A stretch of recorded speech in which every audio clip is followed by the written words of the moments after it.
মাগুরা মোহাম্মদপুরের বাজারে গিয়ে আমি তো হতাশ।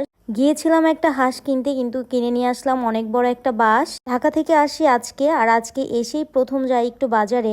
আসার সময় দেখি বাজারে অনেকগুলা সুন্দর সুন্দর হাঁস। বাসায় ঢুকে রেস্ট নেওয়াটাই ছিল আমার কাল, তাই তো খেলাম এত বড় একটা ধোকা। বাড়িতে আসলে সবসময় ভাবি যে খাঁটি জিনিস খাবো, আর খাঁটি জিনিসের মজা তো আর ঢাকাতে পাওয়া যায় না। এই দুইটা কবুতর আমাদের বাসায় হয়েছে, ভাবলাম বাড়িতে নিয়ে আসি, এনে পালা যাবে। সকাল সকাল বাবা আমাকে গাড়িতে করে দিয়ে যায়। এবার আর গাড়ি করে আসা হলো না, আমাকে বাস স্ট্যান্ডে দিয়ে যায়, বাসে উঠিয়ে দেয়। আর এরপরে আমি বাস ধরে একদম বরিশালের মানুষের মতো চলে আসি মাগুরা মোহাম্মদপুরে।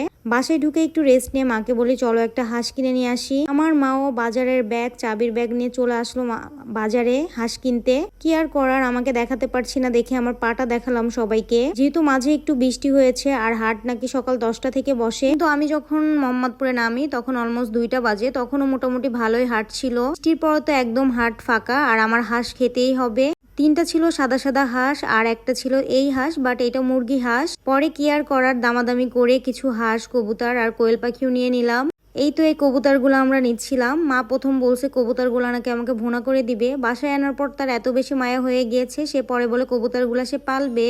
এদিকে হাঁস মামাকে দাম বলে গিয়েছিলাম 450 টাকা, সে তো দেয় নাই, পরে 500 টাকা দিয়ে নিয়ে নিলাম। তারপরে চোখ যায় মাটির এইসবের দিকে। এইসব তো ঢাকায় দেখি, আমি এইসব দেখলেই কিনি, আপনারা সবাই জানেন।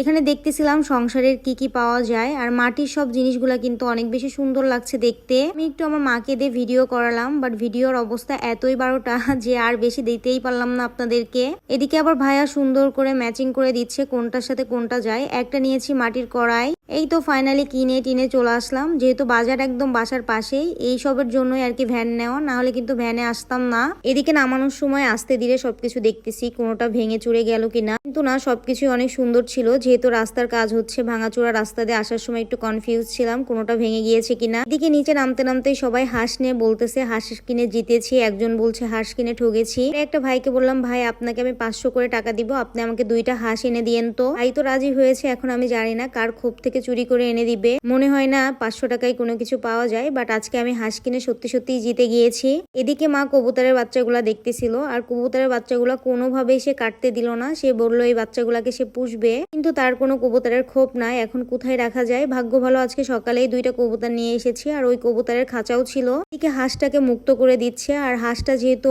পালানে পালা, মানে বাড়িতে পালা, গৃহস্থ বাড়িতে, তাই হাঁসটার অনেক বেশি তেজ ছিল। মা তো ছেড়ে দেওয়ার সাথে সাথে হাঁসটা দৌড় দেয়। পরে একটা পা কিছুক্ষণের জন্য বেঁধে রাখে, মা নামাজ পড়ে এসে এটাকে কাটবে। অনেকে জিজ্ঞেস করেন আমাদের বাসাটা কোথায়, যদিও এখন আমাদের বাসা কমপ্লিট হয় নাই। আর আপনারা এই এরিয়াটা দেখে গেস করেন তো আমাদের বাসা কোথায়।